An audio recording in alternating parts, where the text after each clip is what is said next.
So ayan guys, kumusta naman ang portfolio natin dyan? Nagbi-bleed din ba katulad nung sa akin?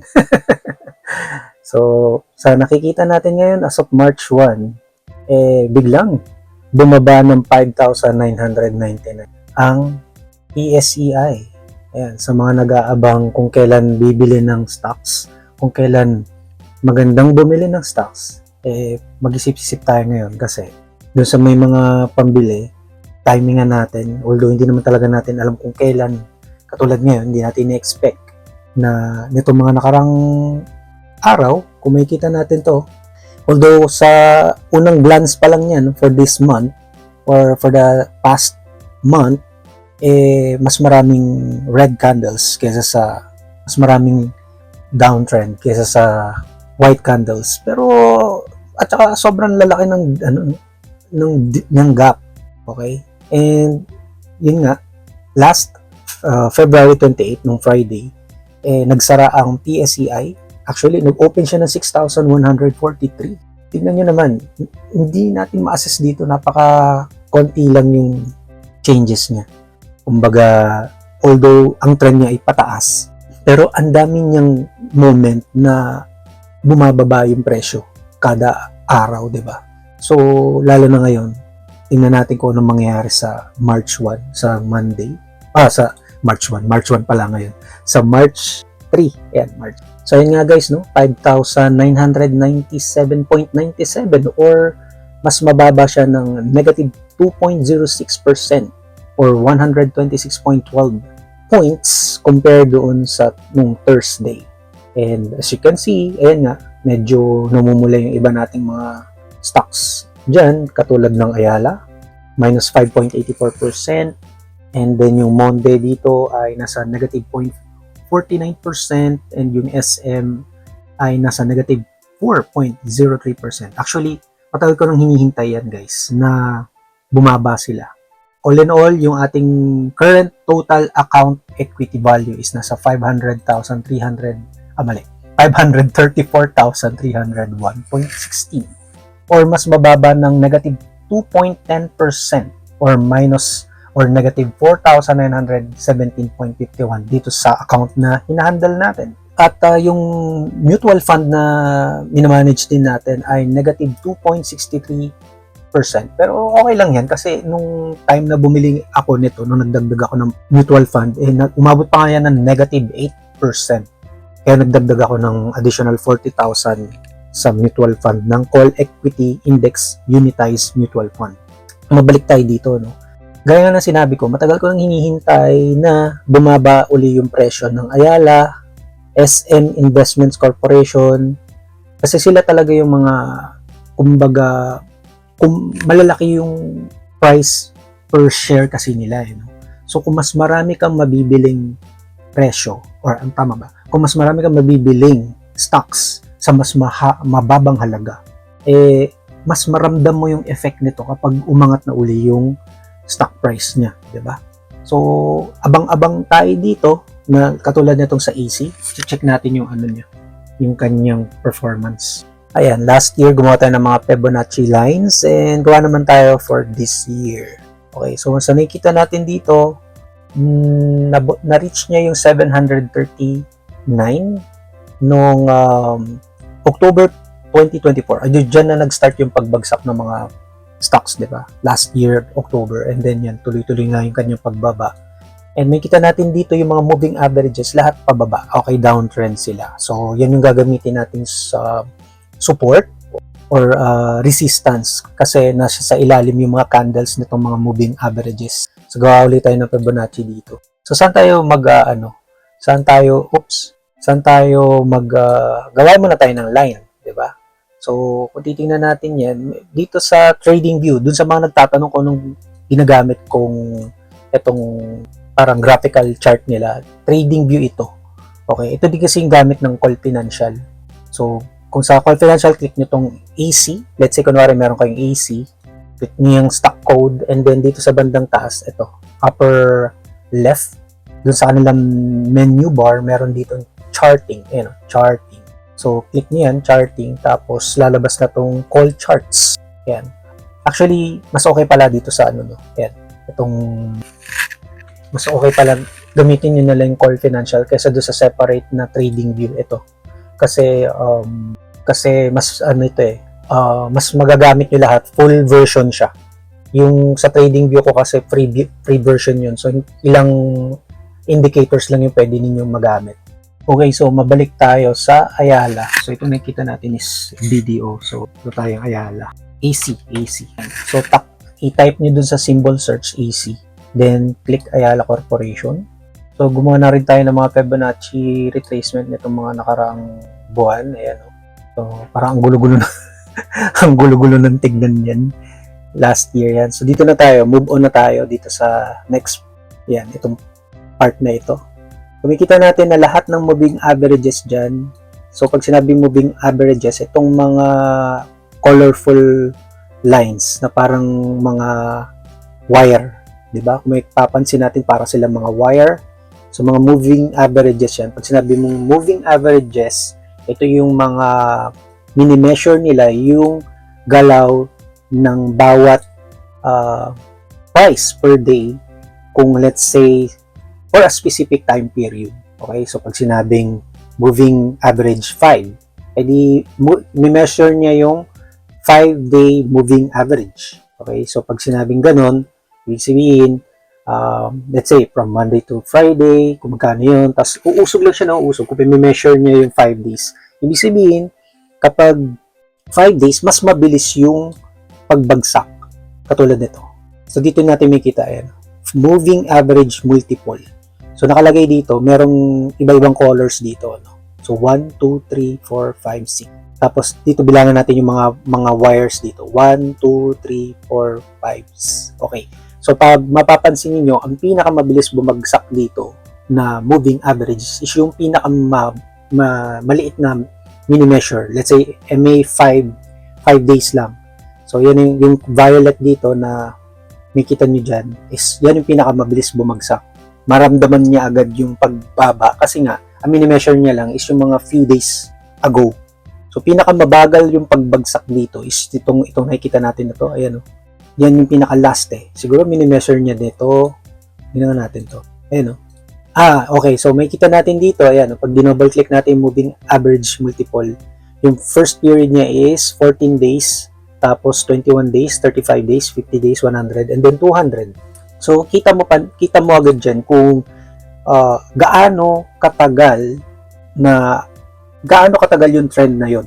Okay? So, ibig sabihin, yung mga maliliit lang na days, kung yung mga maliliit na days lang, yung moving averages na maliliit lang yung days na mini-measure, sila yung mas mabilis mag-react kung downtrend or uptrend. Pero dun sa yung mga 200 or 100 days, medyo mabagal yung trend nila. So, sila yung pwede mong gamitin as confirmation, di ba? Gamitin mong confirmation kung yung next move ba ng candles ay baba or pataas. Yeah. So, sa nakikita natin dito, tulad yan. Kung ang maraming klase ng indicators, no? Katulad nitong sa AC, napakadaming indicators. Ito sa taas, so click yung indicators. Tapos, may kita nyo dyan, ang daming pwedeng gawing measurement. Pero syempre, doon lang tayo sa mga top measurements, top indicators na palagi nating ginagamit like moving average, RSI, MACD. So kung visually mas madali 'di bang makita yung mga galaw katulad nito, mas maraming wires or mas maraming mga lines, ito yung mga moving averages na pababa. So kapag ganyan ang trend, ibig sabihin, hindi pa stable talaga yung market. Kaya dun sa mga inakala natin na mula dito, dun sa mga nag-akala na tuloy-tuloy na yung pag-angat ng PSEI, diba umabot na siya ng 600, umabot na siya ng 6,100 level. So, akala natin tuloy-tuloy na yung pag-angat niya ng ganun, diba? And then ngayon, bilang boom panis. Biglang bagsak na naman siya ngayon. Kasi, kung titignan mo ng mas malayo, kung titignan natin ng mas malayo, mas malawak, talagang hindi pa talaga stable yung market. Diba? Hindi natin masasabi talaga na tuloy-tuloy na siya kasi ang dami pang confirmation na hindi pa lumalabas eh. Kailangan tulad nito. Yan. Kung titingnan natin tong visually lang ha, 'di ba? Yung trend niya. Yan. Wala nung visually. Tuloy pa din talaga yung downtrend diyan. Okay? So ibig sabihin marami pa tayong ihintay na confirmation, gagawa tayo ng Fibonacci dito. Ano ba yung pinakamababa? Kahit doon na lang tayo mag-reference sa pinakamababa nitong nakaraang dito, nung January 31. So, mag-reference tayo dyan ng Fibonacci. Gawa tayo dyan, tapos sundan natin tong mga moving average. Okay, yung mga moving average, saan ba natin? Let's say, kunwari yan. Gawa tayo dyan. Yan. O tatapatan natin yung mga, yan na lang, ganyan. So, tingnan natin, tulad nito. So, sundan na lang natin tong linya ng ginawa ng Fibonacci. So, kung halos accurate kasi yung Fibonacci, and according din naman sa RSI, ang RSI right now is 43.7 ng Ayala. So, 43.7, wala pa siya sa kalahati. So, tapos kung makikita nyo, downtrend siya. Downtrend. Ito yung RSI na. Downtrend siya. So, possible pa talaga yan na bumaba. Although, mga last few days, umangat na siya ng 57, tapos biglang nag-43. Hindi talaga siya stable. Mas lalong na-confirm na hindi talaga siya stable dahil yung MACD niya nasa negative pa rin. Negative 3.2 tsaka negative 5.1. O, diba? So, talagang medyo dapat, yung blue line ay pa-downtrend, and then yung red, orange line ay pataas. I mean, nasa ilalim. Kumbaga, malapit na naman sila magsalubong. Diba? Magkakaroon na naman yan ng convergence, at magiging dominante na naman dyan is yung orange, which is yung parang negative niya. So, dito, sa part na to, negative na tayo dyan sa MACD, tapos dito pa sa RSI, medyo nasa gitna kasi siya, so ang hirap i-assess na kung tuloy-tuloy pa yung pag-angat niya sana. Then lalo na dun dito sa mga moving averages. So yan, kailan tayo bibili ng stocks? Kung anong presyo? So magabang tayo kung inaabangan natin, ito. Dahil sabi ng Fibonacci, may possibility pa siya na ma-hit niya tong 542. Tama ba? 542. Hintayin natin dito. Mag-set tayo ng 542. Pero yung ceiling price, pag magsiset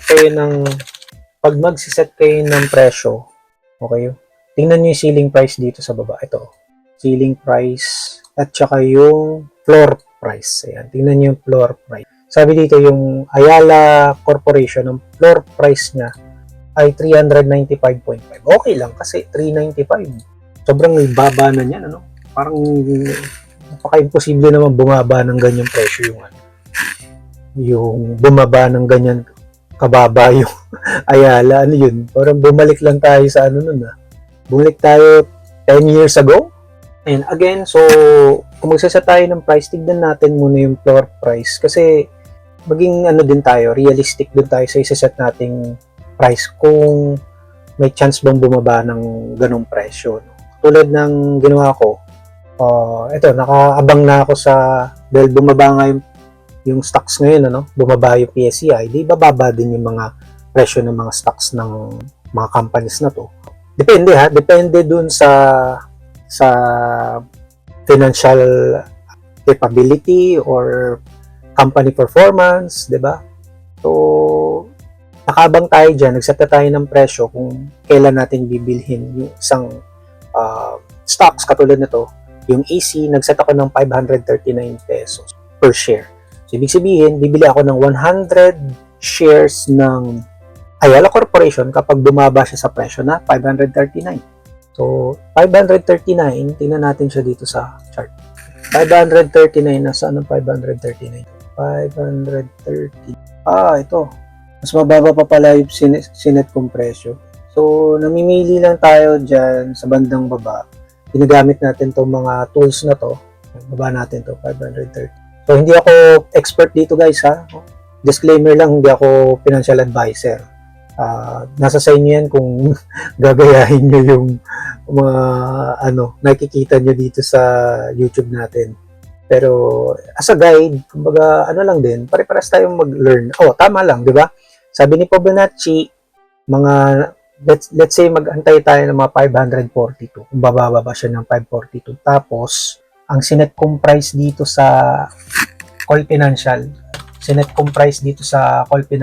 is 539. Ayan, nag-set ako ng good till cancel dyan hanggang April 5. Ibig sabihin, hanggang April 5, maghihintay ako kung bababa ba yung Ayala Corporation ng hanggang 539.0 per pesos. Hindi siya nagkakalayo dun sa set or yung measurement nitong Fibonacci. Okay?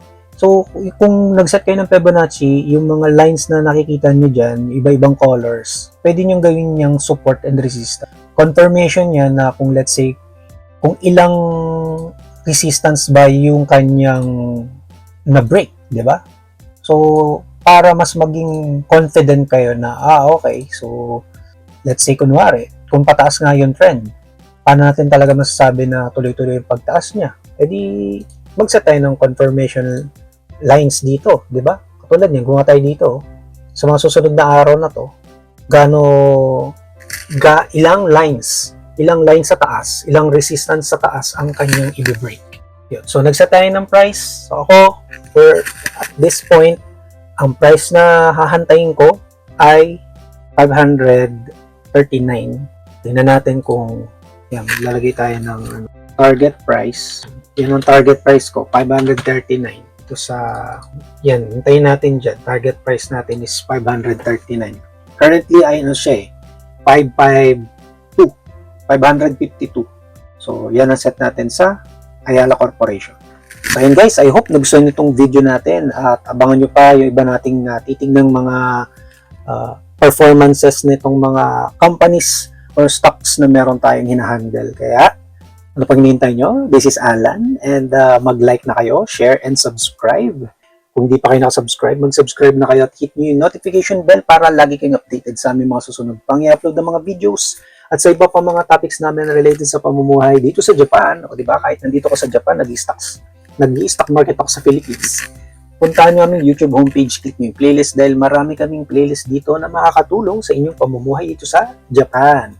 Thank you so much again for watching. This is Alan. And I will see you on our next video. Huwag niyong kalimutan i-check yung mga videos na lalabas ngayon dito. Bye!